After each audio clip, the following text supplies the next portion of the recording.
Good afternoon, and thank you for having us at the TechBlick Online Conference for Smart Wearables. Apologies for the recorded presentation, but an unexpected event meant I'm not able to attend at the time proposed, unfortunately. And apologies also if there's any background noise when I'm presenting. It's been a little tricky trying to find a silent place to record. But today, what we would like to talk to you about are our smart wearables and the closed-loop feedback system that we're currently developing.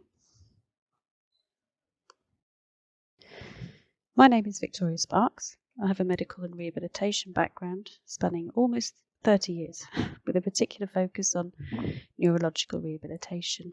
My colleague is Vincent Tellenbach, and he is an electrical engineer. He is the engineering brains behind the system we've developed, and he has over 25 years' experience working in the area of muscle stimulation. NMES Group AB. So, a little bit about us. It's the mother company, which is really where the IP for all of our business sits. So all of our development and all of our IP is based in NMES Group as a mother company. And from NMES Group, we have 4 other business units, which are individual brands. Some are in development, and so the business unit I want to talk primarily about today is the sport and fitness business unit, because that is in the market at the moment. However, all the business units, we're employing the same technology, which is biofeedback based. The company was incorporated in Sweden in 2018, and although the technology and the R&D are based in Switzerland, we currently work alongside and in partnership with the giant in the textiles industry.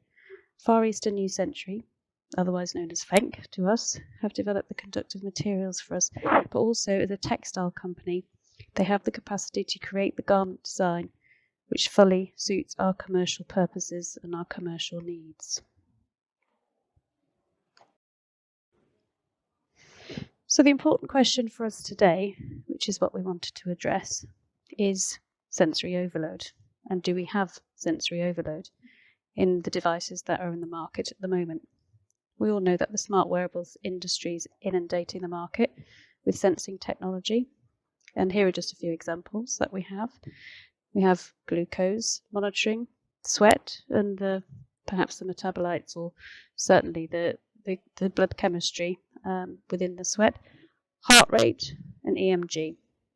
So just a few examples, but obviously there's a lot of energy being dedicated to finding new, non-intrusive ways to generate biosensing data. And this is in industries such as healthcare, fitness, and sport. But what's the purpose of all of this data? And what do we do with it outside of generating, showing the user, collecting it for business purposes, perhaps influencing further product development, or selling it to a third party?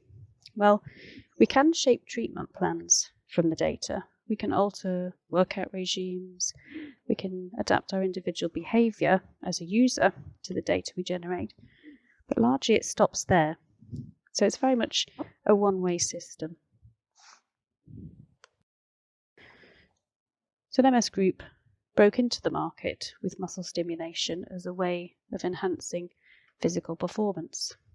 Muscle stimulation is embedded in medical usage. That's where the history is. It dates back to, 100 years plus. And it's been used as a rehabilitation tool, a re-education tool, and now more currently in sports and fitness as a performance enhancement tool.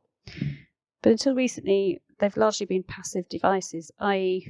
the user is often very passive, so is sitting, standing, lying, while they're having the current administered to them. So it's not normally a collaborative person and device collaboration.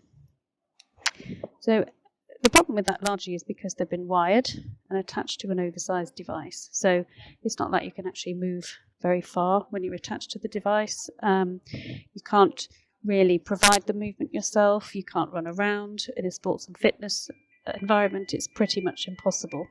But if the patient can work with the device, they're limited within the scope of the wires. So again, they can provide some general muscle contractions, but functional